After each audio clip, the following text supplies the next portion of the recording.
Hello and welcome to the Slate Political Gabfest.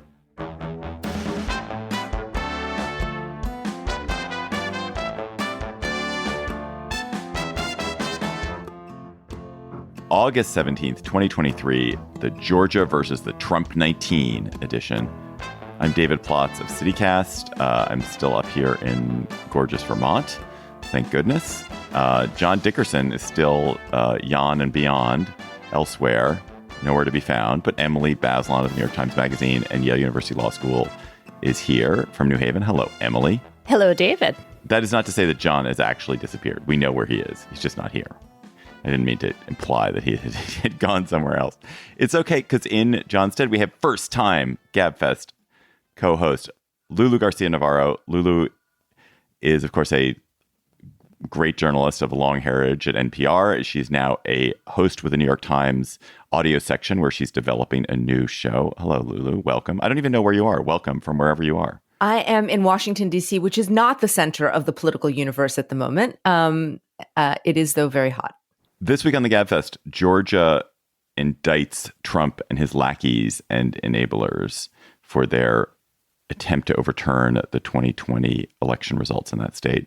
Then Montana kids win a climate suit and Maui's residents lose everything. We'll talk about two different aspects of the climate crisis that showed themselves this week.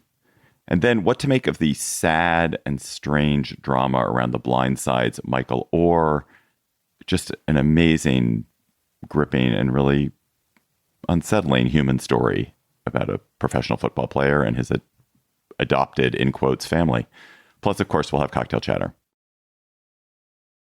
So this is the first one he cannot pardon his way out of. Former President Trump and a fool's gallery of sycophants and malfeasance were indicted for many, many felonies in Georgia. A grand jury convened by Fulton County prosecutor Fani Willis accused Trump and the 18 others of a conspiracy to overturn the Georgia presidential election in 2020. Here's a clip from DA Willis at her press conference. I make decisions in this office based on the facts and the law. The law is completely nonpartisan. That's how decisions are made in every case. To date, this office has indicted, since I've been sitting as a district attorney, over 12,000 cases. This is the 11th RICO indictment. We followed the same process. We look at the facts, we look at the law, and we bring charges. So, Emily, what are Trump and his hench people accused of, and why were they accused under a RICO statute? All right. So at bottom, we are still talking about the alleged scheme to overturn the results of the 2020 election. In particular, trying to alter vote counts by fraud and intimidation, the slates of fake electors, setting them up to pretend to be the people who get to have the electoral votes. And then the whole effort to pressure Mike Pence into refusing to certify the vote on January 6th. And then in the context of RICO, where you have to prove racketeering, you can have acts that are criminal and also acts that are not criminal, but you have to show that there are like manners and methods by which the alleged organization was pursuing its criminal objectives. And so now we're in different buckets, making false statements to state legislators about the outcome of the election and soliciting them to reject the lawful electoral votes, false statements to state leaders that were similarly trying to get them to change the outcome, creating and distributing false electoral college documents to the archivist, the president of the U.S. Senate, the Georgia Secretary of State, again, same objective. Harassing and intimidating Ruby Freeman, who was an election worker in Fulton County, and soliciting high-ranking Justice Department officials. This is, the part that involves or allegedly involves Jeffrey Clark, who was at the Justice Department, to falsely tell government officials in Georgia that there was reason to think that the election had gone awry. And then, things that we're a little less familiar with, at least in the context of President Trump, like unlawfully accessing the secure voting equipment in Georgia, stealing voting data, and covering up that conspiracy by filing false documents. There are lots of facts to sift through here. One of the things that I found really interesting that Willis said about RICO was that it's a tool that allows the prosecutor's office and law enforcement to tell the whole story. And so it is also a kind of storytelling method that I think will play really well. I mean, one of the things that's been really touted about this case is that it's going to be televised, unlike the federal case against Trump. And that, I think, is going to play really well into these charges and into these cast of characters and looking into who exactly is part of this case. You know, you really have people from the very top to just very interesting people at the bottom. And so it's going to allow her, I think, to be able to tell the story of what happened in Georgia in a way that otherwise, I think, would be harder. Actually, let's linger on one point that you just hit, Lulu, for a second, just to clear up legalities of it. So, as you say, it's a state case. It is not in the federal system, and thus that if Trump were president again, he could not pardon himself out of. But there is this move, Emily, that Mark Meadows and Trump are purportedly planning to use a provision in federal law to move the case into federal court. And I was wondering what you made of this. What is it? What you make of it? And then actually my second question was, if they succeeded, does that make it a federal charge or just makes it a state charge being tried in federal court? The move to move the case from state court to federal court is this idea that if you're charged with something and it relates to an act by an officer of the United States that is taken what's called under color of the office, like basically it has to do with doing your job, then you can try to move over to federal court because you are holding federal office. There's a pretty good argument that Larry Tribe, who's at Harvard, and a few other people are making that, you know, this is not a good use of that statute, that Trump was not acting in the course of duty. I guess Meadows might have a better argument on this, but you're right. It is one of the first things that we're going to see happen. I think that if it moved over to federal court, it would have to remain state charges because these are all state charges. Willis is using the Georgia version of RICO, which in some ways is broader and allows for more sprawling kind of tying up all the threads, the kind of narrative Lulu was talking about. So I think these would remain state charges, but they would be heard in federal court. I mean, just not to turn too abruptly to the politics of it, but one thing that I did think about was these indictments so far, the four of them, have not really changed the dynamics of polling or certainly not of the Republican primary, except to solidify Trump's hold over it. And they haven't really changed the polling as it relates to a general election that will be more than a year away. But I do think that this Georgia case has an interesting potential effect on the election, not nationwide, because I don't think it will overarchingly change how Republicans feel about Trump.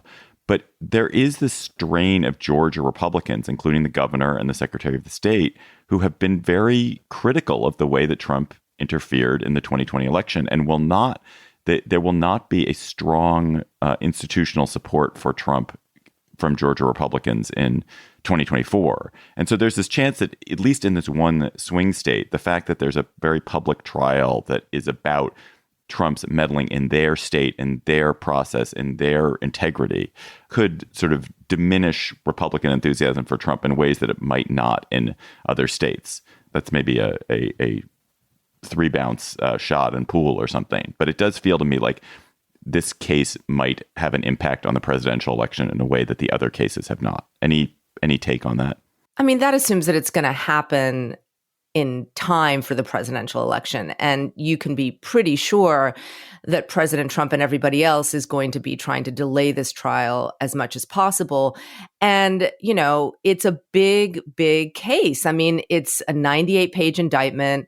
It's got 41 counts. It's got almost 24 people who are being charged. So the idea that this is going to happen in time for the election, I think, is a bit of a stretch. I mean, we've heard that the prosecutor now wants to hold it on March 4th. That's right before Super Tuesday.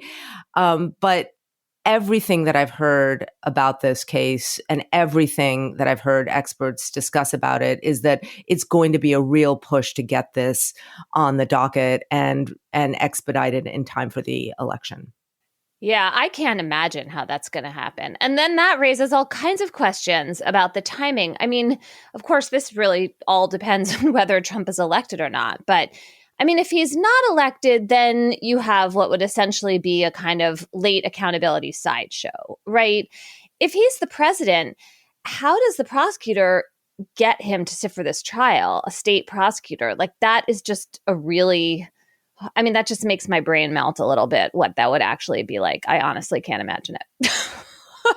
Do you guys think the former president of the United States, admittedly a former president who has, abused his office, should be arraigned in the Atlanta courthouse in the same way that someone who's, booked for stealing a car is arraigned, and same mugshotting, same, spending night in a holding cell if you have to. I'm sure they would get around that. But do you, just as a matter of sort of the dignity of the country, should the president have to go through that in the same way? One of the things that we've seen President Trump do is sort of gin up these mugshots and use them for fundraising. He has not been mugshot. Correct me if I'm wrong, but I don't believe he has actually had a mugshot in his previous processes. And so this would be the first time that he would actually get that done, if indeed they go that route. But he's used these sort of fake mugshots to get people to give him money. So I'm not sure if dignity is the right word here, because if you're already using fake mugshots to get, support and financial remuneration from people, then is it really such a stretch to actually have him get an actual mugshot? So I think it's more like a tactic. The spectacle of having him there already is going to be so large that I don't think that it's necessary. But it may be that they want to make a point that he is just another defendant, which is something that they've been saying all along. I feel like this is the only thing I feel certain that I do think that, yes, this should happen, that he should be treated like every other defendant, that this is how the American justice system works in Georgia. And so he should go through all the steps of it. Really? Yeah, I really do. I mean, there are so many things about this case that make me very nervous about the intersection of law and politics and how it's all going to play out. But this part that, like, yeah, you have to show up and give your fingerprints and take a picture just like everybody else. I don't really understand why the Justice Department or the Manhattan DA's office decided to exempt him from this. It just seems like that's how the system functions. And if you're going to say, like, the rule of law applies to everyone, this is an important first step and kind of symbol of that. I don't know. David, what do you think? I'm ambivalent. I love institutions, and I think institutions, I'm conservative in that way, and like to protect institutions and protect their dignity and protect their, the trappings of office. And I do think it's important that when you meet the president that you should say, Mr. President, because there's something about having held this office that is important. And I mean, Trump screams out for not being given that dignity because he has so abused the office. He has so disgraced it. He has so torn apart these other elements of it. And yet I guess I think that the president and the former presidents have a certain ceremonial role in American life that should cause us to treat them a little bit differently. And I think, Emily, you are absolutely right. Like, he has to be held to the same laws that the rest of us have and are, and that means being treated the same way under the law. And part of that is how the actual operations of the justice system treat you. So I'm ambivalent. I think he isn't just another defendant. And it's less to me about the ceremony of the role and more about just giving him more political ammunition to gin up this idea that he is being persecuted. So, Emily, only a fool compares their children. But how do you, when you look at this indictment and kind of stack rank it against the other 3 criminal indictments that have been laid out against Trump this year in New York for election law violations related to the Stormy Daniels payment, in Palm Beach, in Florida, for his hiding, withholding, and tampering with evidence regarding secret documents that he took after the presidency, brought by Jack Smith, the special prosecutor, special counsel, and then by Smith again in Washington, D.C. for his overall plot to overturn the election, sort of the national counterpart to this Georgia case. Where does this one rank in your pantheon? I mean, of course, the main point to make is like, this is just flabbergasting that we would have all these allegations of criminal wrongdoing sticking like burrs to this one person. This is, as Lulu said, like the big storytelling, the big baggy indictment with lots of people in it, lots of chances to try to force witnesses to cooperate. And then this, use of RICO, which is like a sledgehammer that prosecutors have, wielded in a way that it hasn't been wielded before. But, it's certainly been wielded in white collar cases before. And the sort of basic notion here that the people who are at the center of the conspiracy can't be tagged with a lot of the actions because they had all these aiders and abettors who kind of heard the call of let's go overturn the election and then did lots of actual things to make that happen. There's something satisfying about the idea of trying to hold Trump responsible because otherwise you have all the underlings taking the fall and not him. On the other hand, Jack Smith's indictment is very narrow. There's Donald Trump at the center of it. The other co-conspirators are unindicted. If there's a prayer of getting to trial before the election, that case has a much better shot. The Mar-a-Lago case has some very nice, like pretty cut and dry specifics, and the facts sort of stack up in a way that I think is very good for the prosecutors. That case, though, has this question of which classified documents are actually going to be allowed in court, how that's going to play out. And then that question of whether the Washington, D.C. judge's ruling that pierced attorney-client privilege and produced some important evidence is the Atlanta judge, Aileen Cannon, go along with that. So, we'll see. And, to me, the Manhattan case is the kind of small fry. I've never been a huge fan of that case, but I don't know. At the end of this, like maybe that will be the only thing he's convicted for. Who knows? Do you want to hear more from us after this episode? I'm sure you do. So you should stick around for our bonus segment. Today, we're going to be talking about FOMO, about fear of missing out. You would have FOMO if you do not get to hear the segment about FOMO in this summer. But this segment is just for Slate Plus members. So if you are a Slate Plus member, thank you. No FOMO for you. Because of your support, we've been able to keep the Gabfest going for so many years. And if you are not a Slate Plus member, maybe you should sign up. Consider it. You'll get bonus segments every episode of the Gabfest, as well as on many other Slate podcasts. You'll get special discounts to live shows. You'll never hit the paywall on the Slate site, and a lot more. So if you're a member, thank you. If you're not a member, go to slate.com/Gabfest Plus to become a member today. That's slate.com/Gabfest Plus. This episode of the Gabfest is sponsored by GiveWell. If you're a donor, you might wonder how much of an impact your donation can actually make, because it's really hard to find information about whether a donation can do good, let alone how much good it can do. But if you are interested in making a meaningful difference for some of the poorest people in the world, check out GiveWell. They research evidence-backed, high-impact giving opportunities and share their work with everyone for free. GiveWell has spent over 15 years researching charitable organizations and only recommends a few of the highest impact opportunities they found.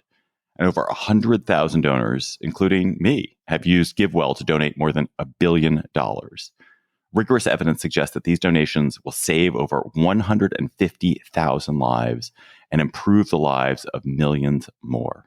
You can find all of their research and recommendations on their site for free, and you can make tax-deductible donations to their recommended funds or organizations, and GiveWell doesn't take a cut. So go to givewell.org to find out more or make a donation. And if you do make a donation, let them know you heard about us by choosing podcast and enter political Gabfest at checkout.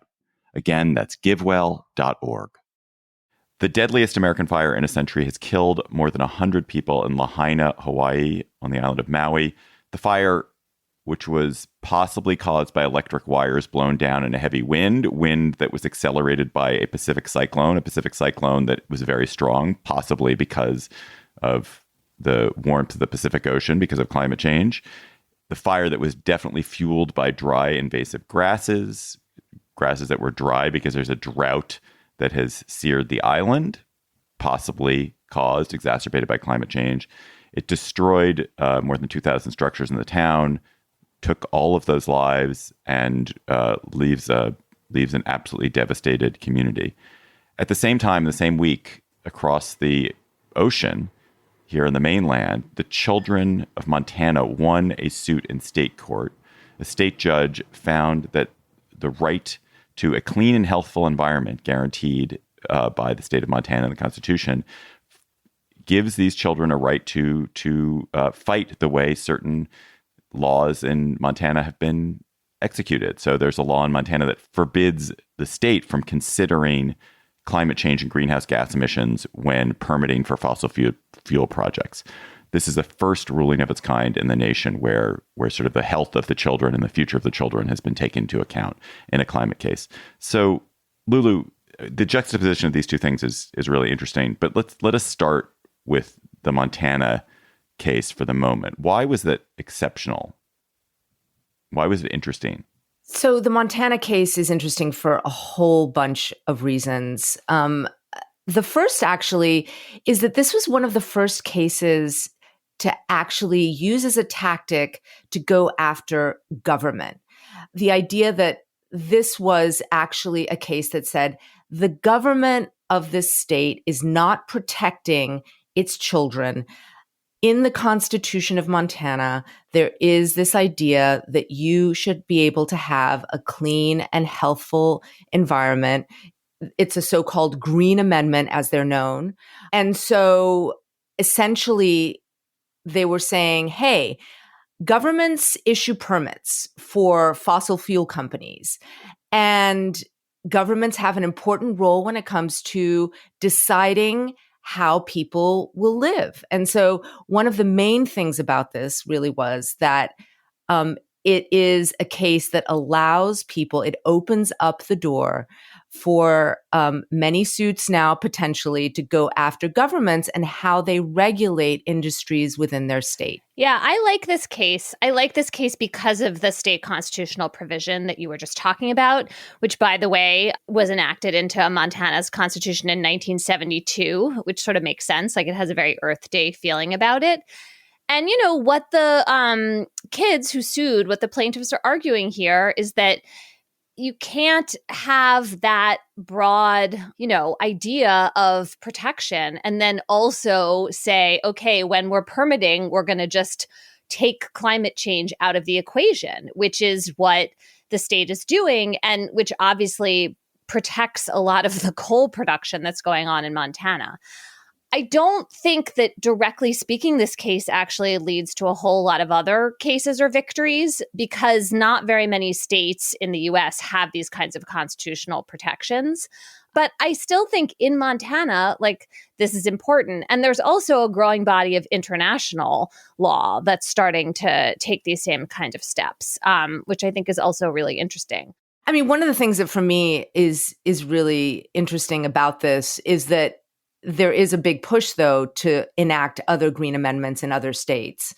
And, you know, what the ruling also said was basically that, you know, climate change exists and that humans cause it, and that really wasn't under dispute. And I think, I know in the grand old age of 2023, that seems like a small victory, because we all realize that climate change is indeed being caused by humans and we can see its effects all around us. But the very fact that this was sort of laid out in law and the state didn't actually try and dispute it on the merits is also being seen, I think, as a pretty big victory for environmentalists. Yeah, the state put on like 10 minutes of evidence, right? They kind of said they were going to challenge the science of climate change, and then they didn't. So that in itself is resounding. Absolutely. But don't you guys suspect, I mean, it seems like, given the politics of this country, that we're probably headed for a world where there are states, you know, where we have blue states and red states for climate law too.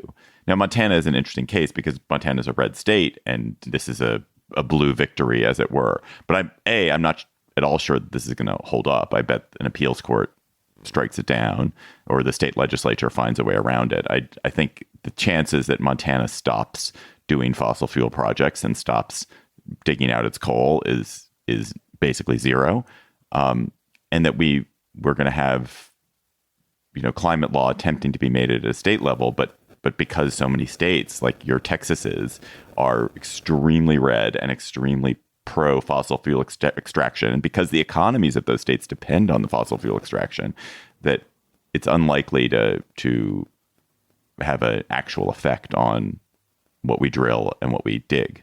Yeah, I think that's fair. I mean, one thing I've been thinking about is like, what is the role of courts in solving this problem, right? Because like addressing climate change is a problem of our democracy. It's a problem of the whole earth. And really, you want people to be weighing in and making decisions about this, not, unelected judges. On the other hand, these are exactly the kinds of long-term problems that voters tend to be not very good at focusing on. And so even if what ends up happening here is a ruling that is largely symbolic or gets overturned, I still feel like it's just important that in a court of law, when you take consideration of the evidence of climate change and you match it up with how the state is considering those impacts or failing to consider them in permitting coal plants. Like that is important. It's part of the puzzle. It's kind of helping to inform the public. It's making some kind of statement about where the science is here and, what kind of values a state constitution can try to uphold. We actually spoke to Grace Gibson Snyder, who's a 19-year-old who was one of the plaintiffs in this case. And what she told us was, and I'm going to quote here, the trial is a great opportunity to lay this all out, that displays the entire picture of how Montanans have had their environment impacted because of fossil fuels. And I think that there's something compelling. She told us that they could see us, the flesh and blood, Montanans youth, that there are actual people that their actions are impacting. So again, it's this idea of trial as storytelling, trial as an ability to take all these disparate kind of things that people have trouble focusing on and really make it about people who are actually harmed. And I think that this really did that. You were able to put a face and a story to what climate change does to people and how it impacts us all. And I think we're going to be seeing more of that. I don't think we're going to be seeing less of it.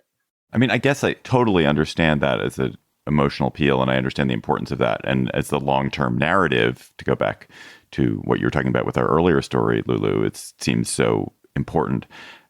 It just seems like when we think about the fact is there are fossil fuels that exist. They are in the ground around the world, and it's very lucrative for lots of people, lots of countries, lots of businesses to extract them. And it's an extremely lucrative business. And until it is a less lucrative business, or until some other way of creating energy is more lucrative, it's just a tragedy of the commons. So even if Montana somehow miraculously stopped its fossil fuel extraction, which it won't, like there is so much pressure around the world that is what is causing all this growth of the CO2. And so I guess I just don't feel like the problem is solved the problem has to be solved by making energy costs lower. The cost of producing other energy has to be made much lower. And the cost of that has to come down a ton before there's going to be real change that will benefit the children of Montana, because that's the tragedy of the commons is that it's just so economically valuable for any one person to extract the oil, extract the gas, extract the coal that's available to them. Of course. I mean, I think that's underpinning all of this. But I do think that when you're dealing with a problem like this, it is going to have to be dealt with in the courts. It's going to have to be dealt with at a political level. It's going to have to be dealt with at a personal level. I mean, one of the things as I was reading in on this that I found really interesting is that, these green amendments, you're right, sort of were a product of the 1970s and this whole idea of like Mother Earth and Gaia and, the ideas back then of how we should treat the planet. But they really came into their own in the early 2010s, and Pennsylvania, which had a green amendment. And then the Supreme Court there struck down a fracking law that said that basically, you could do fracking anywhere in the state and there didn't need to be any kind of oversight of that. And the Pennsylvania Supreme Court said, actually, no, we have this in our constitution in the state that says that actually people do have a right to a healthful environment. And so I don't think alone, of course, that these lawsuits and these legal challenges are going to have an effect. But I do think that there is an idea that we need to make it as hard as possible, the environmentalists say, to have these fossil fuels to be extracted anywhere at any time. Because if we don't take this to the courts, if we don't make it difficult for the politicians, if we don't sort of attack this in all the different ways that we can, it is going to spiral even more out of control. You're absolutely right, Lulu. And I would amend my previous remark by saying you want to make the alternative energy cheaper. But I guess the other thing you can do is make the current energy more expensive. And one way to make current energy more expensive is to make it legally difficult to get it out, or know that if you are a fossil fuel company, it's going to cost you 20-40% more to get it out because you're going to have these legal bills. So that's a really good point. Let's connect this a minute, Emily, to what's happened in Hawaii.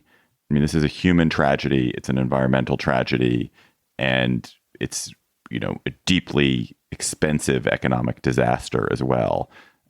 And there have been wildfires in Hawaii before this current wave of climate change. There will be wildfires again. You can never attribute any one thing to the changes in the climate, but it does feel that climate is an accelerant here.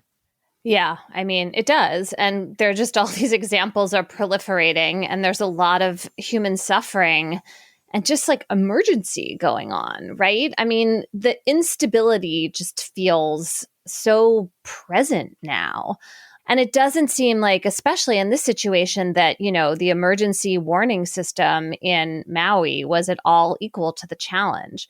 And then, there's this sort of underlying problem of these invasive species, these grasses that are growing in Hawaii since its plantation era ended, that are creating all this fuel for this wildfire. And that seems like it played a big role. And of course, like that also seems like it's linked to climate change. It just feels like the earth is shifting on us, and we, the humans, the way that we built things, the way we've been kind of relying on some kind of environmental stability to live our lives is just like really up for grabs in a lot of places. And this is probably just really dumb because I've never been to Hawaii, but this is so at odds with my idea of like what Hawaii is like, that there would be, droughts and all this dry kindle around, and that, in this place that's supposed to be this kind of island paradise, you would have this kind of terrible tragedy with this death toll, which continues to rise. What's interesting about Maui, I will say, is that the island is sort of half and half. One side is really, really dry, famously. The other side has the road to Hana, and it's like this, kind of lush paradise, which is the kind of Maui that you imagine. And so just its own topography and climate, microclimate is interesting. But of course, it exists in this wider climate crisis. And, Maui County was seeing a severe drought. There were high winds from a storm. And so it all led to this terrible thing happening. But I think you're right, Emily. For me, the big lesson of this is how we are living on this planet now. And we seem to have reached a tipping point. I'm from Florida, and it breaks my heart every time I go back there to see that we are building in the same areas that have been devastated by storm surges just a year before. And I don't understand why that's happening. And I think we really need to think about how we make the places that we live more resilient. And one of my colleagues at the New York Times really made this point in a recent article that he wrote. And he said, essentially a lot of the buildings acted like kindling, and that we're seeing the role that normally would have been played by trees, where you have fires sort of jumping from tree to tree, actually that happening because we are building so precipitously in areas that perhaps we shouldn't be building in, and we're building in ways that we shouldn't be building. And so that to me is the real kind of warning of this, among many others, which is how are we going to live in this new earth that you rightly say, Emily, has reached this kind of weird tipping point? And how are we going to rise to the occasion? Because we do still live here, but it seems like the way that we're living is not interacting with the climate that is evolving. Yeah, I mean, I've just been struck this summer. So I live in Washington, D.C., and this summer while I was there, just torn storms, incredibly potent storms, have torn through the city a couple of times, and in my neighborhood, ripped it up, destroyed tree after tree after tree. So just changing the natural habitat of the place, but then crushed cars, crushed houses while doing it. I think there's been a death even. And so here's and apparently, according to the insurance industry, 58% of insurance claims this year have to do with thunderstorm damage, severe thunderstorm damage. So this enormously costly storms that are hitting this rich cities. That's one. Now I'm up in Vermont, and Vermont, again, prosperous state, and every road essentially is broken because there's been this enormous amount of flooding, and the traffic can't move. It's really hard to get from anywhere to anywhere else. And these are the only two places I've been, and there's chaos, and we can't catch up. We can't catch up. And it's incredibly expensive to fix whatever it is we're doing. I don't think that the roads, for example, in Vermont are being rebuilt in any particularly different way. I think it's just like, let's rebuild it so we can get on it for this fall. It's really worrisome to think of that as a global scale. And this is in the richest possible country in the world, with the country with the most resources. And imagine what it will be like in countries without that. Rich but stubborn, right? Like rich but unwilling to really rethink the way we've done things. And also, just not having really fixed the problem of like how to insure things, to encourage people, to make sure that people aren't just completely devastated, but also to encourage people to rebuild in a way that doesn't create the same risks right over again. Can I say one happy thing though? Please. Yeah, no, I mean, Sure. Sure. Just because Go I ahead. feel like Yes. we're going down a spiral of doom here, which I think is totally warranted. And just let me say that there was a storm in DC just a few days ago that like ripped off my roof, and just down the road, flooding swept into a doggy daycare center where dogs died. So I'm not unfamiliar with just the panoply of horror that this is unleashing. But I will also say that in my area, they've just redone all the sewage system, and, we had lead pipes here. And because of the Infrastructure Act, I've actually for the first time ever seen tangible benefits to where I live, which has been a historic area in DC where there's been a lot of flooding, that they are kind of having the money to try and address it. And so, there is also a sense that things are happening. And so I don't want it to be sort of this idea that everything's bleak and, nothing is ever going to change. Even in Florida, in Miami, we're seeing a real push to kind of shore up, the areas that flood. That said, I can't end on a too happy note because it just feels like things are moving way too fast. Infrastructure takes a long time. Our street took something like 6 months. Our street took 6 months to get right. Imagine all the different things that have to happen for the entire country, the entire world to be protected.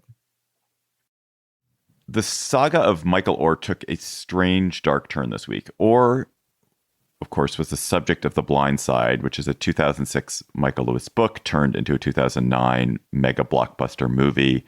It was, I'm using a lot of words in quotes here, the heartwarming story of how Oher, who is phenomenally talented and enormous black teenager from a troubled family in Memphis, was taken in by Sean and Leanne Toohey, who are a fantastically wealthy white family in Tennessee. Who is that, SJ? Big Mike. He goes to high school here. What is he wearing? It's below freezing. Do you have any place to stay tonight? Don't you dare lie to me. Was this a bad idea? What's the big deal? It's just for one night. It is just for one night, right, Leanne? Tell me just one thing I should know about you. I don't like to be called Big Mike. Leanne, is this another one of your charities? I need to find out more about his past. Tooheys saw Oher as a human being who needed care, but they also saw him as an incredible football prospect. Sean Toohey, big mega football booster at Ole Miss. They brought him into their home. They raised him as their child. Again, sort of in quotes there. They helped him in school. He went on to an All-American career in football at Ole Miss, and then a very solid NFL career, and made a good living as an NFL lineman. The Blind Side movie won the Oscar for Sandra Bullock, but its depiction of Oher, and I actually haven't gone back and looked at the book, but I talked to people about the depiction of Oher in the movie.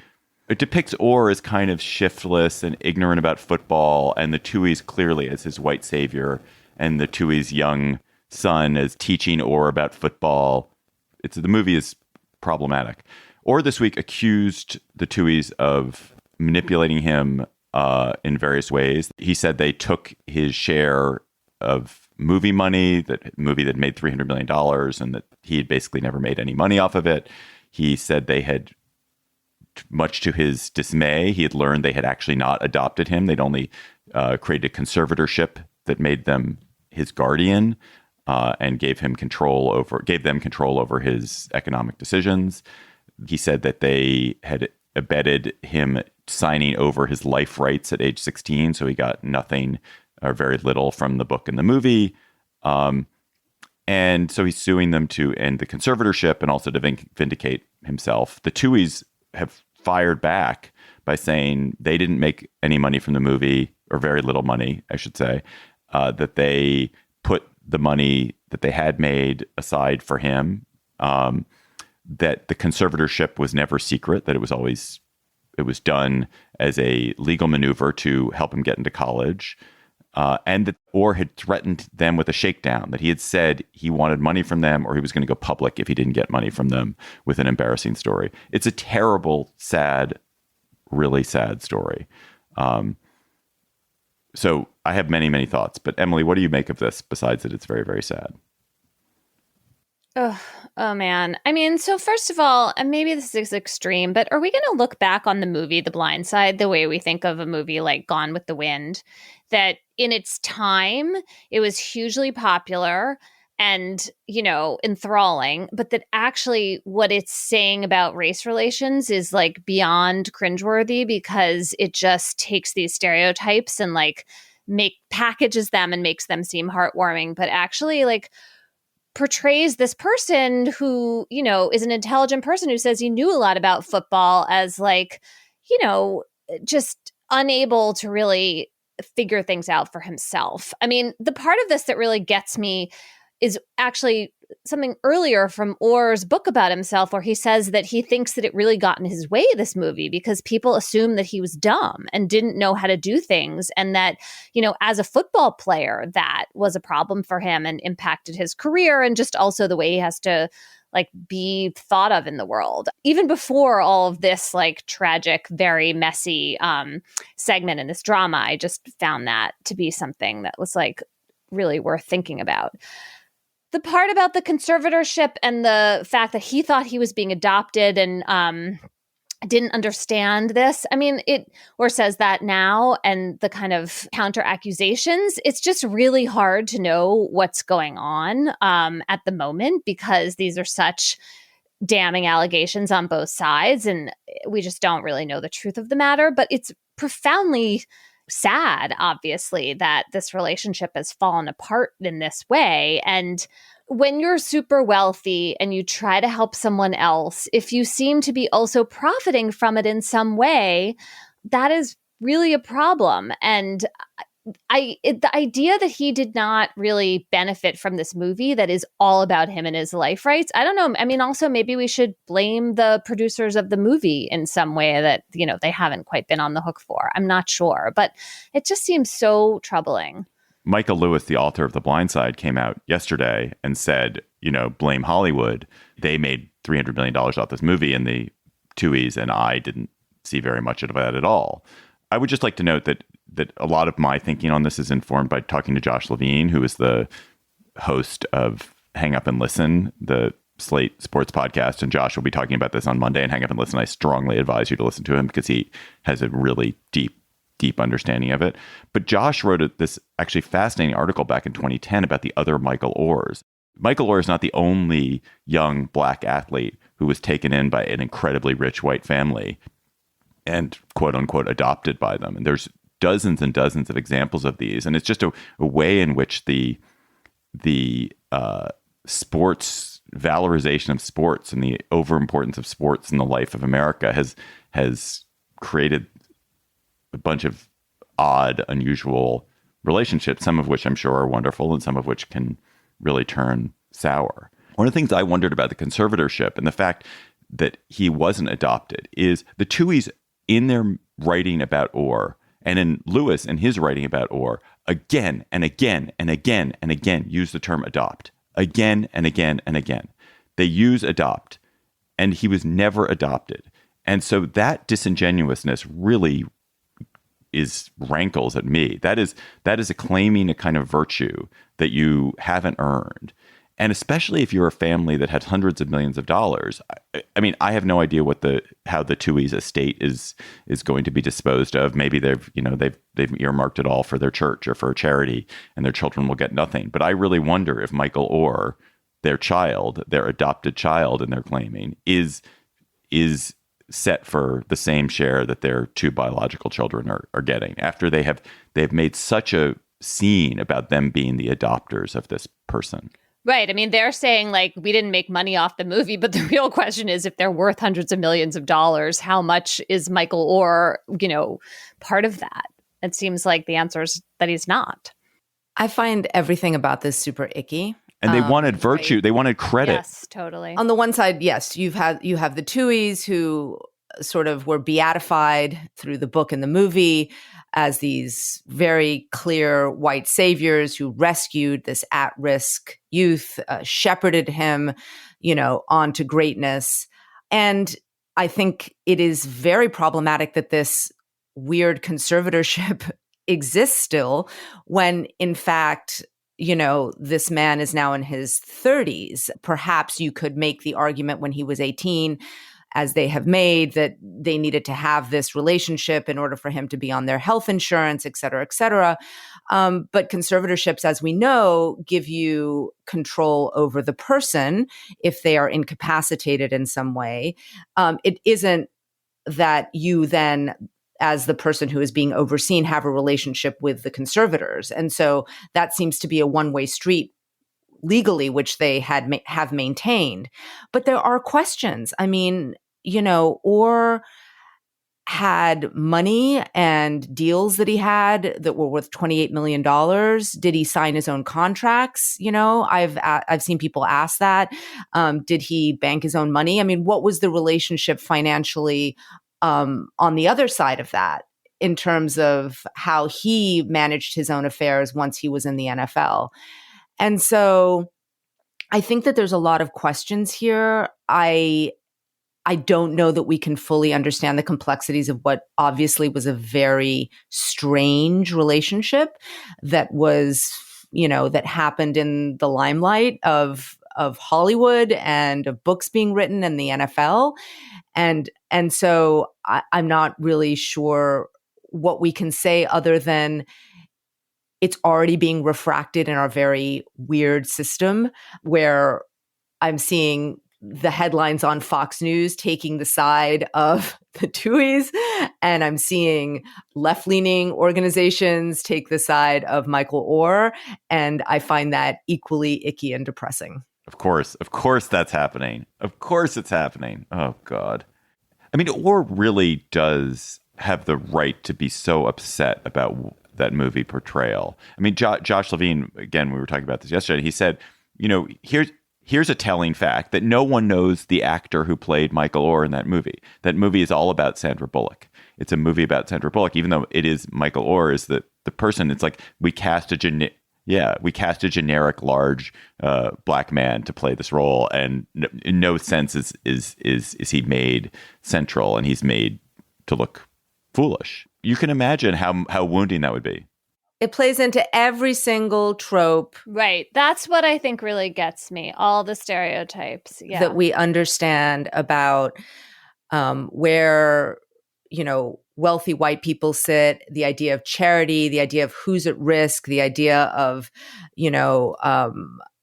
who is disadvantaged and race and how that plays out. I mean, everything about this is so is so baked in and woven into America's real struggle with trying to understand its own racial history and its own relationship to racism and slavery and all the terrible things that have happened in this country. And then they love to package it up in a tidy bow and put a white face on it in Hollywood. And then it actually makes a mint. So we are the problem too, right? We are also the problem because we consume it and then we say, well, wait, why are these the stereotypes that keep getting fed to us? It's because we keep buying the tickets. Let's go to cocktail chatter. When you have watched finals of the Women's World Cup and are going to be kicking back with an early morning drink, Emily, what are you going to be chattering about? I have a couple of books to recommend. One of them is called The Fear of Too Much Justice. It's by Stephen Bright and James Quack. It's about inequality in criminal courts, a subject that I think and talk a lot about. I learned from this book, even though I'd like to think that this is a subject I know fairly well. And Steve Bright is just a towering figure in the world of death penalty defense and human rights in the United States. So really a chance to learn from him by reading this book is like something to celebrate. And then I have another book that I haven't started yet, but looks so good, or at least just seems really helpful to me right now. It's called The Women of Now. It's by Catherine Turk, who is a historian at UNC at Chapel Hill. And it's about the founding of the National Organization for Women, which, you know, Betty Friedan and Pauli Murray are like the well-known people, feminists who started this organization in 1966. But Turk decided to really try and tell this story through some relatively unknown people. Someone named Aileen Hernandez, who is a federal official, Mary Jean Collins, a union organizer, and Patricia Hill Burnett, who's a Michigan Republican and former beauty queen. And I just really like the idea of tracing the inception of Now through the eyes of people who weren't necessarily at the top of the organization and thinking about the role this organization played. It's like a way of revisiting 1960s and 1970s second wave feminism. So it's called The Women of Now by Catherine Turk. Lulu, what is your chatter? So I've been watching Only Murders in the Building, which the third season is out and running. And I just want to talk about Meryl Streep for a moment, because you always see Meryl Streep pop up in really unexpected places, and she is so good in this. It is just such a clever way of using her. She plays this down on her luck actor who gets discovered by Martin Short, quote unquote, to be part of his new Broadway production. And she has this incredible scene where she auditions and you can see Meryl Streep, and she is just fully Meryl Streep, and she just gives this incredible performance. And then she comes in and then actually for the table read is just completely terrible and a wreck and very, very funny doing it. And it just encapsulates the delights of this show, where they're really using, I think, to great effect, famous people coming in as character actors. And I'm just enjoying it so much. And it's so cozy and everyone's wearing tweed and it makes me desperate for fall. I will also chatter about TV. My kids and I and girlfriend have been watching Hijack, which is an Apple TV show starring Idris Elba. He plays this sort of ambiguous character who's caught up in a hijacking on a flight, and it is absolutely gripping. It was only agonizingly did we turn it off. I think it's 7 hours long. We're 3 hours in. I hope we finish it tonight. Hijack on Apple TV. Also, just a side bit of log rolling, we are hiring a host for our CityCast podcast in Las Vegas.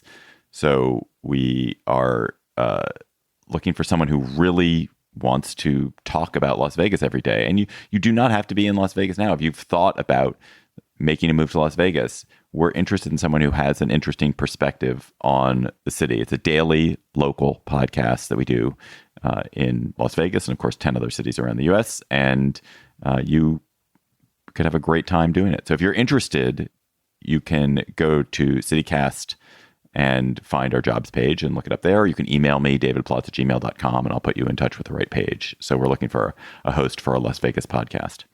Listeners, you send in chatters to us. You email them to us at gabfest@slate.com. You continue to tweet them to us at @SlateGabfest. We check it. So you could tweet us to it.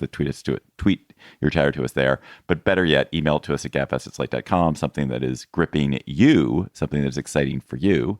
And our listener chatter today comes from Julian. Hello, Gabfest. My name is Julian, and I'm a software engineer out in Brooklyn. If you go to San Francisco, it has become impossible to miss the swarm of self-driving cars roaming the hilly streets. As of last week, they are even operating 24 hours a day. My chatter, however, revolves around an article the San Francisco Standard published documenting the phenomenon of people having sex in self-driving cars. The article states that some riders are wondering just how far they can push the vehicle's limits, especially with no front seat driver or chaperone to discourage them from questionable behavior. The two riders claim that during their trip, the windows fogged to the point where a normal driver would not have visibility. I hope this serves as a nice reminder for anyone working on tech or policy that no matter how optimistic or careful you are, your products will never be used as you intended.